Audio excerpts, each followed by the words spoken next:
Gente, estamos aqui no Maringá Post para mais um bate-papo com um especialista e hoje a gente recebe a professora, psicóloga, ela que também é mestre em educação, a Andréa Valente. A professora Andréa Valente é psicóloga na PUC Londrina e professora no Departamento de Educação da Universidade Estadual de Londrina, a UEL. E a professora Andréa está com a gente hoje para a gente falar sobre uma sigla que talvez você ainda não tenha ouvido falar, mas que representa ou de alguma forma tenta caracterizar uma geração que está vivendo aí algumas realidades emocionais bastante interessantes e que a gente precisa aprender a lidar com isso. Andréa, seja muito bem-vindo, obrigado por aceitar nosso convite e vir aqui falar com a gente. Tudo bem contigo? Tudo bem, graças a Deus. Eu é que agradeço. Um prazer estar conversando aqui com vocês. A gente vai falar sobre uma sigla que em inglês é Benny e em português a gente pode dizer que é funny. Que negócio é esse? Que sigla é essa? O que ela caracteriza? Do que ela fala? Pois, né, a Fanny, né, em português, o F é de frágil, o A de ansioso, o N é de não linear, ou seja, né, algo que não tem muita continuidade, e o I é de incompreensível, né? E aí, no final, a gente lê isso, né? Frágil, ansioso, não linear, incompreensível, é de assustar. É um E aí pouco essas assustador, eu acho. quatro características, elas estão sendo atribuídas para quem? Pois é, para essa geração, para esse momento.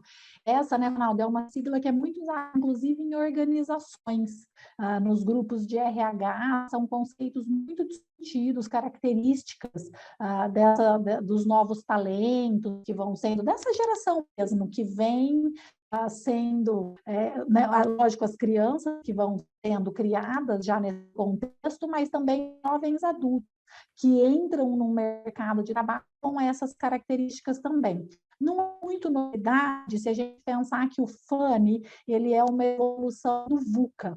Né? O mundo VUCA, que vem ali desde os meados dos anos 90, se falando disso, ele é um mundo considerado volátil, que a gente pode pensar que daí o frágil vem dessa volatilidade, né? Algo que se desmancha facilmente, né? Que esfumaça, isso é algo frágil.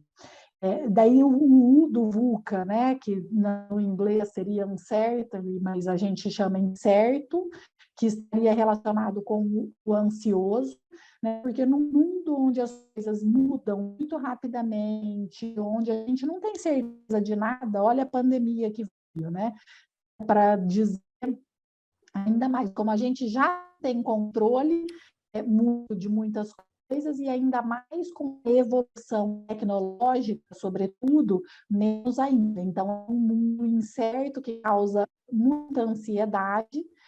No VUCA, o C é de complexo, que a gente pode pensar esse não linear, né? As coisas mudam, elas não têm uma sequência muito lógica. E por isso as pessoas ficam tão ansiosas, porque a gente não sabe muito o que vem depois. Não há uma previsibilidade lógica, né? As coisas de uma hora para outra se alteram. E no VUCA era ambíguo, né? Ou seja, né? Com mais de um sentido para a mesma coisa, para interpretar aquilo, que a gente chama agora no FUNI de incompreensível. Bunny em inglês e funny em português, para a gente ficar mais fácil aí para compreender. Né? Então, seria o incompreensível. A gente muitas vezes se perde no meio dessa velocidade toda e não entende o que está acontecendo. E isso não é só a gente, a nossa geração, assim, né? Já, digamos aí, meia idade. A gente está falando também da geração que vem, que também tem uma previsibilidade, que também não sabe, né? Nossas crianças, inclusive jovens, né? Como é que eles se colocam nesse mundo, né?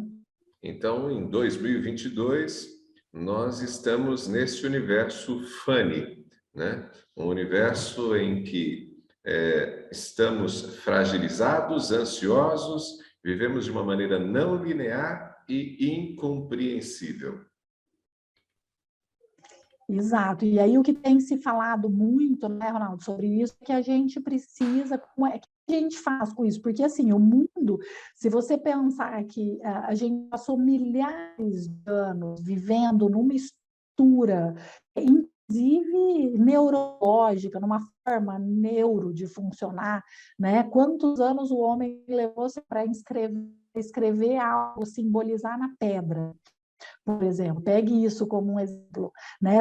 50 mil anos, e agora isso se modifica, sim. Se você pegar de poucos anos para cá, o quanto que a tecnologia vai se modificando, o quanto que a forma de simbolizar do ser humano também vai se modificando com isso, né? E aí a gente não está aqui para fazer uma crítica à tecnologia, embora dê para fazer muitas dessas críticas, mas para a gente pensar a realidade. Então, qual é o mundo contemporâneo? O mundo contemporâneo é esse, é um mundo que muda rápido, um mundo de pessoas que estão muito ansiosas, muito perdidas com todas as incertezas, e assim muito frágeis, né? Jovens com dificuldade de aceitar, de ter tolerância às frustrações, né? Nascem em um mundo tão tecnológico e tão facilitado, entre aspas, por essa tecnologia, onde tudo lhe é prometido, né? Então, hoje, o que a gente mais vê é, não se encaixa, você não precisa se encaixar em nenhum quadrado, há um quadrado em algum lugar para você, né? E você percebe que isso, à primeira vista, é bonito, mas se você olhar, a gente vai vendo crianças que vão crescendo sem limites. Na psicologia a gente fala muito assim, que para crescer saudável, uma criança, por exemplo, um jovem, um adolescente, ele precisa ter limite e amor, na mesma medida. Se tiver só limite, ele fica um durão, né, daquele inflexível, e se tiver só amor, fica bem folgado, sem tolerância aos limites que a vida põe, porque a nossa sociedade Sim. diz assim, ó, você pode tudo, você pode tudo, você pode ir para onde você quiser, você pode ser quem você quiser. Olha aí a tecnologia que facilita tudo, né? Olha aí as mercadorias que estão prontas para serem consumidas. Você não precisa criar muita coisa, né? O Google faz, tem a realidade aumentada. Agora você vê um dinossauro da sua casa, não precisa nem ir no museu, né? E aí, só que a vida, na verdade, ela não é bem assim. Né? Porque daí você está na escola e tira uma nota baixa, quando você entra no trabalho e tem um feedback negativo, como é que você aguenta? Mas eu não sou tudo isso, né? Eu não posso tudo, eu já não vou alto. E aí a gente vê essa moçada muito perdida nesse sentido. Né? Então, a gente precisa trabalhar para desenvolver resiliência, que é a tolerância a essas frustrações, a essas negativas que são próprias da vida, porque você pode tudo, mas você não pode, de repente, comprar algo que te promete um status, né? Porque assim, se você tem um telefone tal, o computador tal, né, lá de uma marca, o tênis, a casa em tal lugar, isso vem tudo com uma propaganda embutida de que através disso você conquista várias coisas. O primeiro limite que a gente esbarra é já alcançar, né, é adquirir isso, que a gente às vezes não adquire, mas não era direito meu, eu não posso tudo, né? Então veja como que essas informações elas chegam e circulam e mudam muito rápido, mas o indivíduo tem limites que ele esbarra e se ele não aprender, ele vai se tornar cada vez mais ansioso e frágil. Né? Acho que resiliência, autoconhecimento são os principais pilares aí para a gente desenvolver. Ou seja, por mais que a gente tenha uma geração toda que vivencia essa experiência de fragilidade, de ansiedade, de não linearidade, de incompreensão, e o mundo, de certo modo, incentiva e possibilita que isso aconteça, potencializa isso, por mais que a gente vivencie essa realidade, a gente ainda tem demandas nessa sociedade que nós vivemos que criam barreiras para quem está reproduzindo essas características, ou seja, você ainda tem cobranças, você ainda tem a necessidade de comportamentos que pedem uma pessoa que esteja um pouquinho mais centrada emocionalmente, é isso? Exatamente, perfeito. Né? A gente esbarra o tempo todo nisso, né? E essa questão da ansiedade é uma questão que a gente vê muito. Quanto as pessoas, acho que a maior queixa de consultório hoje, tanto nos atendimentos que eu faço dentro da universidade, aqui na PUC com os alunos, é esse, assim, é a ansiedade. As pessoas não estão dando conta das suas angústias, sabe, daquele aperto. E esses dias até eu estava falando que o quanto que a gente pega jovens adultos já universitários eles não toleram décimos descontados da prova, né? Você é professor, você deve saber disso, né? O quanto que às vezes os alunos veem, mas nossa, choram, que tiraram, sei lá, porque eu tirei 95 e não tirei 100, né? Ou porque que eu fiquei de exame, porque que eu vou para recuperação, né? Então, assim, uma tolerância muito baixa, como se, eu acho que assim, né? Lógico que eu estou falando muito do lado, podemos chamar mais negativo desse momento que a gente vive, né? Que é essa que eu gostaria de chamar a atenção das pessoas para a questão da educação, a importância de repente, buscar grupos, formar grupos, da família, da estrutura familiar, da presença da família, para que essas crianças, esses jovens, possam ir para esse mundo tão volátil, tão ansioso, tão incerto, mais fortalecidas e mais preparadas, né? Por isso que eu vou dizendo assim, e eu não estou aqui para dizer que esse mundo é horrível, né? Que o mundo ai, nossa, é um filme de terror, então tá tudo errado, as pessoas estão só fracas. É isso, né? A gente tem também, dá para a gente passar aqui a manhã toda falando de coisas boas que o mundo proporciona, todas as facilidades, a conectividade. Você está aí em Maringá, eu estou aqui em Londrina, a gente está se vendo, está podendo conversar, né? Quantas pessoas a gente se conectou? Eu acho que, então, assim, tem muita tecnologia, as flexibilidades que as empresas hoje oferecem, né, para as pessoas, para os seus colaboradores, muitas delas estão tendo que se encaixar nisso, porque senão não sobrevivem. Flexibilidade de horário, é o home office. Então, assim, tem uma série de coisas muito legais que vêm com esse mundo, né? Com essa nova geração Claro. de forma de ser. Né? Mas a gente precisa se preparar para ela, é isso que eu quero chamar a atenção, porque se a gente não se preparar e for com ela com o mesmo tipo de educação, de cultura, de visão que a gente tinha anos atrás, a gente vai formar jovens muito frágeis.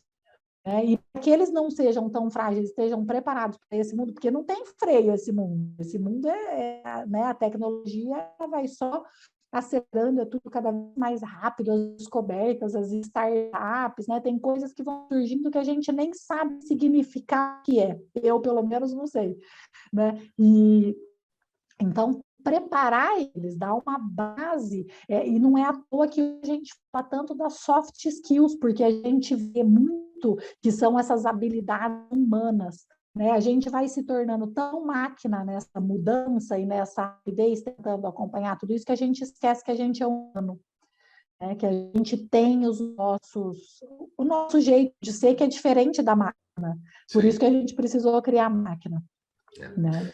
E me parece que a grande preocupação e recado que a gente deixa, né, André, é justamente de tentar compreender o que a gente está vivendo, né, as demandas que essa sociedade traz, com toda essa construção que possibilita, que potencializa a fragilidade, a ansiedade, essa não linearidade, enfim, que potencializa tudo isso, mas para que a gente esteja emocionalmente preparado para lidar com isso, e isso não cause um descompasso a ponto de nos deixar doentes, porque me parece que o grande desafio hoje é passar por isso, né?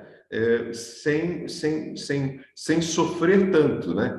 A gente, quando olha, e você citou inclusive os jovens, quando a gente olha os nossos jovens, mas também os adultos, as pessoas têm sofrido muito.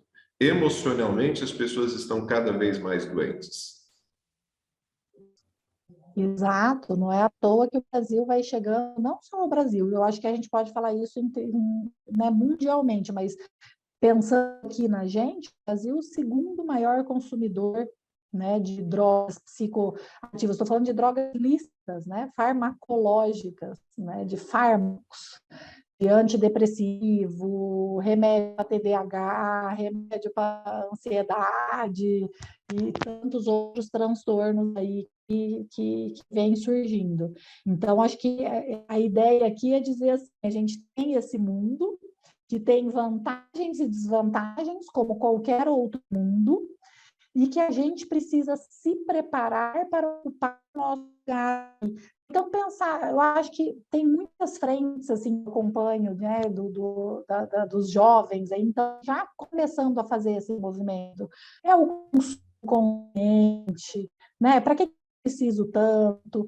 Porque essas são as armadilhas do mundo, desse mundo, né, moderno, contemporâneo. É a questão do consumo, é a questão do excesso, é a questão de falta de sentido, então tudo é rápido, e eu estava olhando uma direção, aquela direção já não existe mais, né?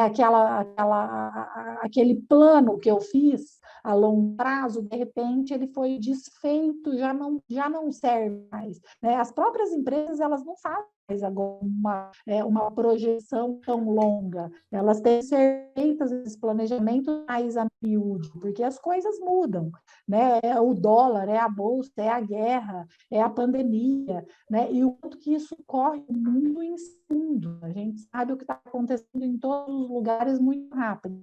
Então, a ideia é a gente saber que esse mundo corre assim nessa velocidade, que ele tem essas características, o que ele exige da gente e como é que a gente pode se preparar e preparar os nossos filhos, os nossos alunos, para viver de uma forma, como você disse, mais saudável. Né? E aí é investir em autoconhecimento, informações de grupos, fortalecimento da família, consumo consciente, preservação do nosso meio, né? E tudo isso vai rodando em torno, né? Então percebe que são algumas coisas que nos preocupam, mas tem outras coisas acontecendo que são muito lindas, assim, né? De evolução mesmo. Tudo bem. Andréia, eu quero agradecer você por trazer esse papo para a gente, por trazer também essa esperança, né, de que a gente tem condição de lidar com esse mundo que a gente está vivendo. E isso passa muito pela educação, né? E não apenas na educação escolar, mas principalmente dentro do ambiente doméstico. Os pais, às vezes, protegem demais, né, seus filhos e, às vezes, os impedem de começar a experimentar, principalmente algumas dificuldades que o mundo traz, e aí, às vezes, quando chegam na fase adulta, sofrem um pouco mais. Então, ficam todas essas dicas aí para quem está acompanhando a gente. E o convite, né, para que tente conhecer mais, cada vez mais, né, sobre as suas próprias emoções. Né? Quando você fala sobre autoconhecimento, eu acho que essa é a grande chave para a gente poder lidar com toda essa nossa realidade emocional. André, obrigado, viu? Eu é que agradeço. Muito obrigada. Nós conversamos hoje com a professora Andréa Valente, ela que é psicóloga da PUC Londrina, também professora na UEL, no Departamento de Educação. Ela é mestre em Educação e falou com a gente hoje sobre esse mundo Beni, né, na sigla em inglês, mas que a gente aqui no Brasil pode chamar de funny, porque tem a ver com frágil, ansioso, não linear e incompreensível. O Papo de Especialista fica por aqui. Você que nos acompanhou, nosso muito obrigado.